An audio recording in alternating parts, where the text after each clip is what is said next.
this, you really do have to seek wisdom from other spiritually led people, individuals, and people that know me in real life know that I'm always one to be like, hey, what do you think about this? I'll text my usually older friends, sometimes my younger friends, even baby Christians. I'm like, hey, what do you think about this? Like, what do you think this means or whatever?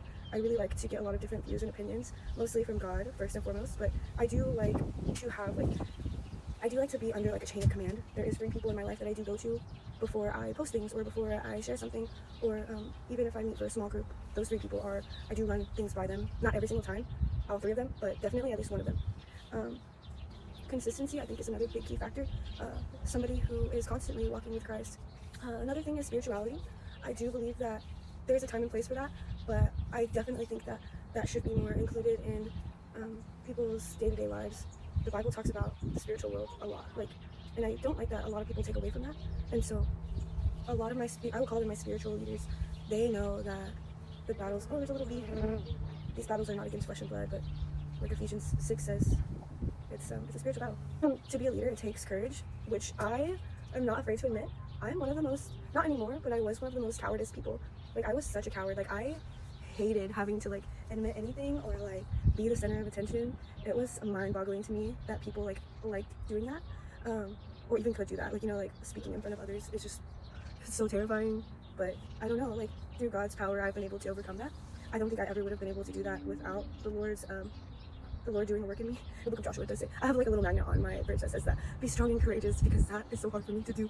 But yeah, I think this is a reflection of internal and external challenges, because internally your heart's like, no, I don't want to do that, but externally, like, you have to, because God bestowed that on you basically. So yeah, you just have to follow God's word and be faithful and be obedient to what He's commanded you to do as a leader. Another thing is facing opposition, facing the naysayers, facing when somebody says you're cringy, or like, that's the most thing that I was like afraid of. I was like, that's the last thing that I want to be called is cringy. But I mean, it just comes with it. And praying before I do anything. Like I said, seeking counsel from others who I look up to and who I believe that they see Christ daily. And with that, you'll get your own kind of cadence in the way that you teach and speak and inform others of things. But like I said at the very beginning, it's with a servant's heart, with humility, with an understanding of other people and how other people receive things.